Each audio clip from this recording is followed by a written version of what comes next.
Hi there, my name is Mr. Seidel. How are you today? That's great.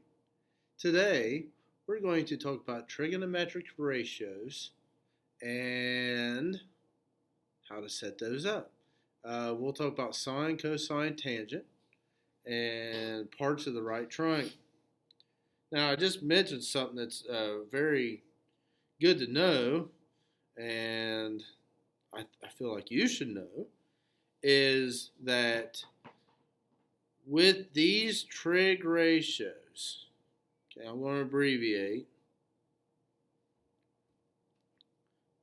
Okay, these are for right angled triangles only. Okay, these specific three. I need to write only. All right. And then we're going to talk about three different ones. We'll have sine, which is labeled in the calculator as sin. Then you got cosine. I'm going to write that here. We got cosine.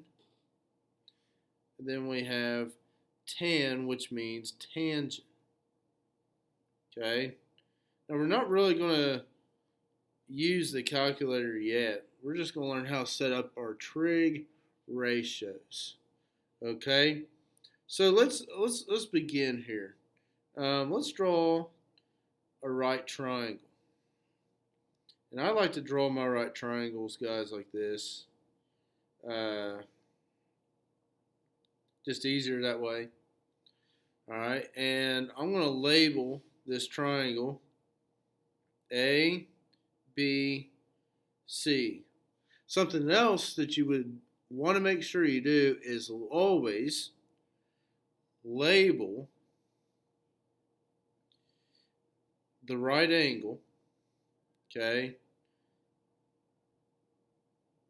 Right angle as angle C.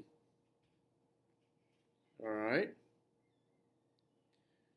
Always label the angles, right angle, angle C. All right. Now you use capital letters as you label your angles, the vertices. Now we're going to label the sides. Now I'm going to use lowercase letters to label the sides. And, there's only three sides, but that's the most important thing is that you got to know what sides are what. The most important one here, we're going to concentrate on the sides and angles in this example, okay, is we want to find side C. Why is side C so important? Now I'm using lowercase letters for my sides, okay? C is the hypotenuse, okay? It is the hypotenuse. It is the side opposite the right angle, okay? The side opposite the right angle. Now, if I look at the side opposite of angle A, the side opposite angle A is side A.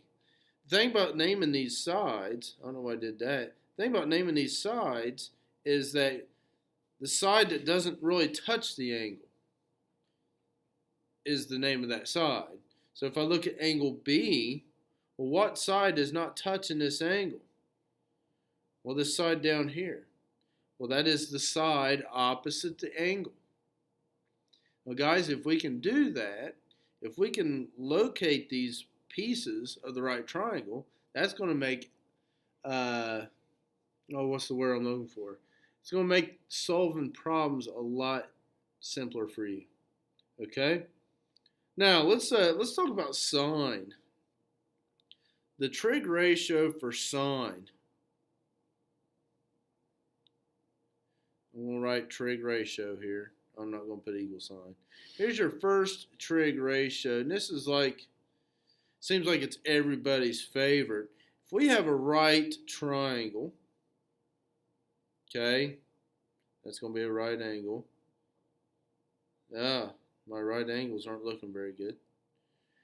All right, now I'm going to label my angles here. Notice I always put right angle is angle C. I'm going to fill in my sides.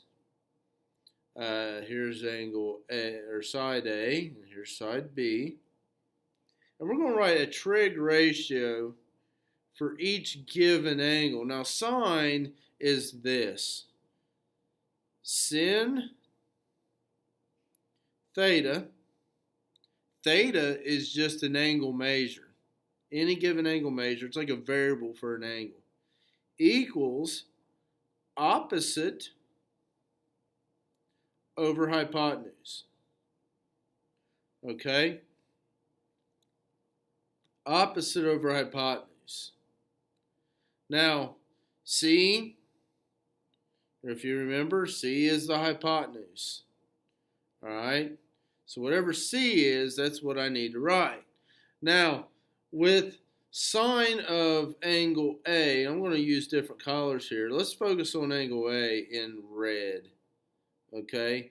What if we wanted to know the sine of angle A? Well, we need the opposite side over the hypotenuse.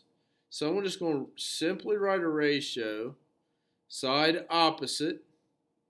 Well, that's side A, so I need to write lowercase a over the hypotenuse, which is C. And there's my first trig ratio. Now, I'm not going to have you do anything further than that. I just want you to be able to look at each individual angle. Now, the nice thing is now I'm going to find the sine of B. Okay? So sine of B, same thing. Opposite over hypotenuse. Opposite is B. Okay, so lowercase b. And again, my hypotenuse is C. Okay, thus, I've created two trig ratios for this specific right triangle. Now, another thing that might be questioned is, well, Mr. Seidel, what about angle C? Can we do sine of C? Not necessary. Okay, not necessary. All right, we're going to focus on A and B. All right, now let's move to a new trig ratio, and this is your second one. All right, we're going to look at cosine. Okay, now cosine is probably people's second favorite. That's why I'm doing this one next. Cosine is cosine theta equals, okay, now hypotenuse is still in the bottom, but cosine has the adjacent. Now, adjacent, I'm going to spell that out. I really don't know how to spell it, so I'm going to do the best I can. Adjacent. Okay, that's what that's called, adjacent. Now, this is a little bit different than the opposite. Okay, let's label our triangle. Here's C and here's B. Here's side C, our hypotenuse. Lowercase a, lowercase b. Now, if I want my trig ratios, okay, let's look at red. Cosine of angle A. If I write cosine of angle A, the adjacent side is a little bit different. It can never be the hypotenuse. Okay? I'm going to go ahead and plug in C for the hypotenuse. The cosine of A is the side that touches that angle, and it's not the hypotenuse. This side touches that angle. So that would be my adjacent. Adjacent is kind of another way of saying alongside or touching. Okay, that's what's going on there.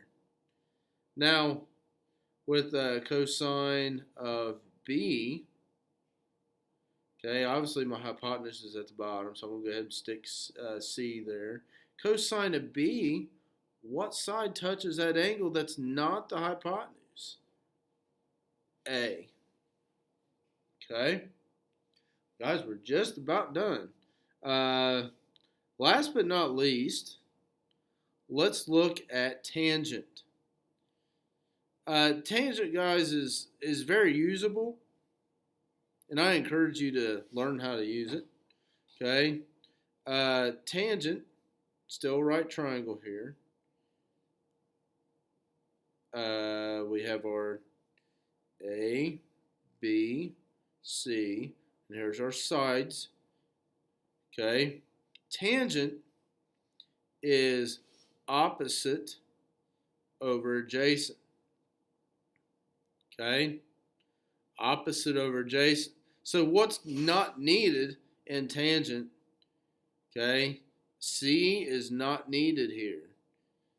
And I'm going to write that here. C is not used. Might be a quiz question tomorrow. Here I am, I'm on camera, I'm picking my nose. All right. So trig ratios. Okay. Oh. For tangent. Now I'm going to change colors here. Let's find a tangent of angle A. Okay, we're just simply writing, you know, based on our formula here. Now that should say tangent of theta there. Okay, I kind of missed that part. Opposite over adjacent. So if I figure out my opposite, which I know is A, and my adjacent side is B, there's my tangent. Okay, let's set up a tangent of B now. Tangent of B, opposite over adjacent. So here's opposite B, B over adjacent side of angle B is side A. So hopefully you see a pattern there. And this is how I kind of memorize what is what.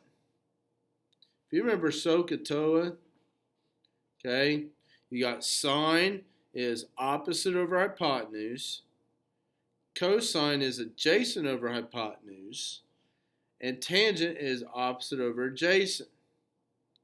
And guys, what we use these trig ratios for, probably another quiz question, we can use these to find missing side lengths in right triangles. Okay, and at the same time, find missing angle measures in right triangles. So tomorrow we'll come in and we'll get some practice in writing these trig ratios, and then we'll continue on with the next lesson. See you then.